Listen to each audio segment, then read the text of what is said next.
Pertempuran besar di Kepulauan Duyung mencapai puncaknya ketika seluruh murid Seven Blood Ace bersiap memasuki portal teleportasi untuk mundur. Namun, sebelum proses evakuasi selesai, seorang kultivator zombie laut berjubah putih yang memiliki dua api kehidupan muncul dan menghalangi jalan mereka. Lawan itu merupakan musuh terkuat yang pernah dihadapi Su King sejak perang dimulai. Tanpa ragu, Su King mengaktifkan keadaan pancaran mendalam dan bertarung habis-habisan. Keduanya saling bertukar ratusan serangan menggunakan teknik, senjata, racun, serta kekuatan api kehidupan. Pertarungan berlangsung seimbang karena keduanya sama-sama memiliki kemampuan luar biasa. Di tengah pertempuran, Su King berhasil memperoleh sedikit keunggulan. Ia bahkan rela menggunakan tubuhnya sendiri untuk menahan serangan lawan sebelum membalas dengan tebasan yang merobek jubah zombie laut tersebut. Dari balik jubahnya berjatuhan berbagai buah-buahan, terutama apel.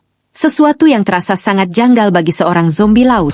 Pemandangan itu membuat Su King mulai curiga bahwa identitas musuhnya bukanlah zombie laut biasa. Tak lama kemudian, formasi besar Seven Blood Ace akhirnya diaktifkan. Gelombang energi dahsyat menghancurkan penghalang yang mengunci portal teleportasi sehingga para murid dapat segera dievakuasi. Meski kesempatan melarikan diri telah terbuka, Su King tetap memilih melanjutkan duel sengitnya. Ia bahkan berusaha mencabut rambut lawannya untuk memastikan kecurigaannya. Setelah berhasil memperoleh beberapa helai rambut, keyakinannya semakin kuat. Namun, sebelum pertarungan berakhir, aura mengerikan dari seorang zombie laut tingkat inti emas mulai mendekat. Menyadari situasi sudah terlalu berbahaya dan waktu teleportasi hampir habis, Su King akhirnya memutuskan mundur bersama murid-murid lainnya. Setelah Su King pergi, identitas sebenarnya dari zombie laut berjubah putih akhirnya terungkap.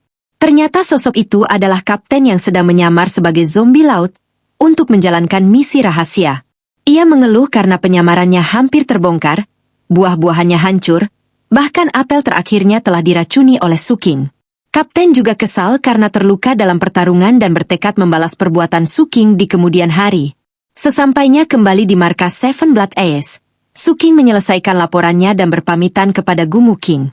Gumu King memperingatkannya agar tidak menerima misi di 7 pulau benteng utama zombie laut, karena tingkat bahayanya sangat tinggi.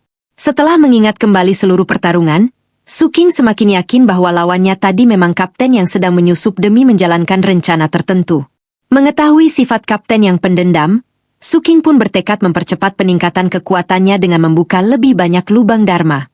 Selama 1 bulan berikutnya, perang antara Seven Blood Ace dan zombie laut semakin sengit. Zombie laut terus melancarkan serangan ke Kepulauan Duyung, tetapi gagal merebutnya.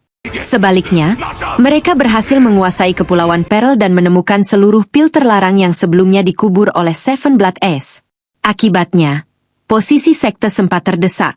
Banyak tetua dan pemimpin puncak mengalami luka berat, moral para murid menurun, dan semakin sedikit yang bersedia menerima misi perang.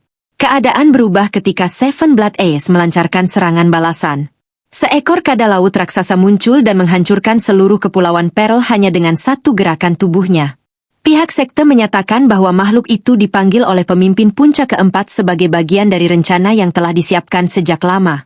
Meskipun banyak murid meragukan penjelasan tersebut, kehancuran Kepulauan Pearl berhasil membalikan keadaan dan membangkitkan semangat pasukan Seven Blood Ace. Sejak saat itu Seven Blood Ace terus menekan pasukan zombie laut, hingga mereka mundur ke 7 pulau benteng terakhir yang melindungi markas utama mereka. Untuk meningkatkan semangat bertempur, sekte menawarkan hadiah besar. 50 murid terbaik berhak menggunakan proyeksi harta karun magi sekte, sedangkan 10 kultivator tahap pendirian fondasi terbaik akan diterima sebagai murid langsung patriark. Hadiah itu membuat banyak murid kembali bersemangat mengikuti perang. Selama setengah bulan berikutnya, Su King terus menjalankan berbagai misi dan membunuh banyak zombie laut. Ia membuka semakin banyak lubang dharma sehingga kekuatannya meningkat pesat, sementara peringkat jasanya naik dari posisi ke-73 menjadi 59. Targetnya adalah masuk 50 besar agar memperoleh kesempatan menggunakan proyeksi harta karun magi sekte. Ketika hendak menerima misi berikutnya, seluruh tugas Su King tiba-tiba dibatalkan oleh perintah langsung dari markas besar. Ia dipanggil ke Pulau Joan untuk bertemu dengan wakil pemimpin puncak ke-7, yang ternyata adalah Bibi Ding Sui. Hanya melalui tatapannya, wanita itu mampu membekukan seluruh kekuatan Su King, membuatnya sadar bahwa masih banyak kultivator yang kekuatannya jauh melampaui dirinya. Wakil pemimpin puncak ketujuh kemudian meminta Su Qing menjadi pelindung Dao Ding Sui selama 1 bulan. Sebagai imbalannya, Su Qing akan memperoleh hak untuk meninggalkan medan perang kapan saja tanpa kehilangan jasa perang, ditambah 3 jimat teleportasi entropi yang sangat langka dan bernilai tinggi. Setelah mempertimbangkan hubungan baiknya dengan Ding Sui, Su Qing menerima permintaan tersebut.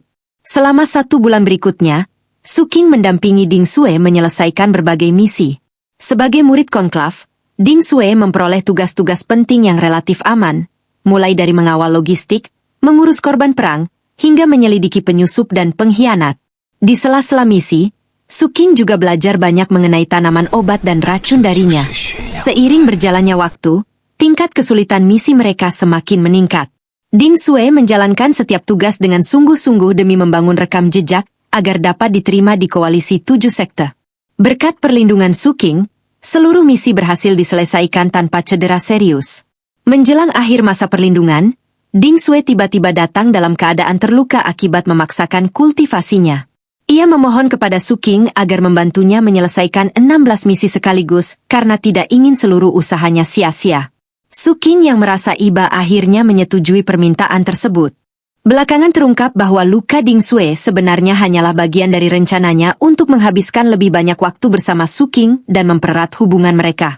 Di tengah perjalanan, Zhao Zongheng ikut bergabung karena masih mengejar cintanya kepada Ding Sui. Bahkan ia mulai meniru penampilan Su Qing, mulai dari bentuk alis hingga kebiasaannya, dengan harapan dapat menarik perhatian Ding Sui. Tingkahnya yang aneh membuat Su Qing maupun Ding Sui hanya bisa terdiam. Saat menjalankan misi mencari tempat persembunyian zombie laut, mereka menemukan sebuah terowongan rahasia yang dipenuhi mutagen dan racun zombie. Ketika Su Qing menyelidiki bagian dalamnya, terdengar suara seorang anak kecil yang terus memanggil, "Ayah, pulanglah." Suara itu begitu nyata hingga membuat Su Qing, Ding Sui, dan Zhao Zongheng terkejut. Setelah memastikan keadaan aman, mereka menemukan jasad seorang zombie laut tua yang telah tewas akibat luka parah. Di tangannya terdapat sebuah botol perekam kuno yang terus mengulang suara anak tersebut. Ding Sui menjelaskan bahwa kemungkinan suara itu berasal dari putra zombie laut tersebut, sebelum ia berubah menjadi zombie. Walaupun telah kehilangan sebagian besar ingatannya, ia tetap menyimpan botol itu sebagai satu-satunya penghubung dengan masa lalunya. Su Qing mengambil botol tersebut, sedangkan harta lainnya dibagi rata dan lokasi persembunyian segera dilaporkan kepada sekte. Setelah tugas sebagai pelindung Dao berakhir, Ding Sui mengucapkan terima kasih kepada Su Qing dan berjanji suatu hari akan membalas semua bantuannya melalui keahlian di bidang tanaman obat. Sebagai balasan atas jasanya, Su Qing memperoleh 3 jimat teleportasi entropi serta izin khusus dari bibi Ding Sui yang memberinya kebebasan meninggalkan garis depan kapan saja tanpa kehilangan kontribusi perang. Walaupun bisa kembali ke sekte, Su Qing memilih tetap bertahan demi mengejar peringkat 50 besar. Namun, saat terus membunuh zombie laut, bayangannya memberitahu bahwa dirinya hampir mengalami evolusi besar.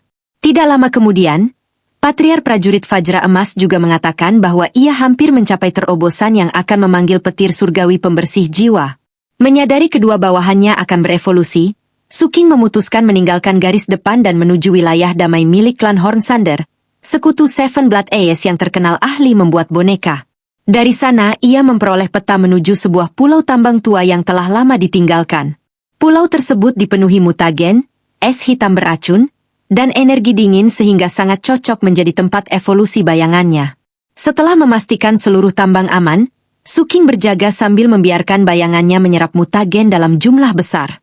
Di saat yang sama, Patriar Prajurit Fajra Emas merasa panik.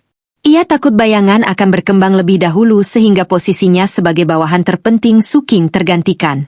Karena itu, meskipun belum benar-benar siap, ia memohon izin untuk menerobos. Terobosan Patriar berlangsung sangat berbahaya. Ia harus menahan sambaran petir yang terus-menerus menghantam tubuh jiwanya. Dengan tekad yang luar biasa, ia berhasil berubah menjadi roh petir sekaligus menempa kembali tombak besi hitam milik Su Qing, hingga menjadi senjata yang jauh lebih kuat dan dipenuhi kekuatan petir. Setelah berhasil, kekuatannya meningkat drastis hingga mampu menandingi kultivator tahap pendirian fondasi yang memiliki 1 hingga 2 api kehidupan. Namun, sebelum Patriar sempat menikmati keberhasilannya, bayangan Su Qing juga menyelesaikan evolusinya.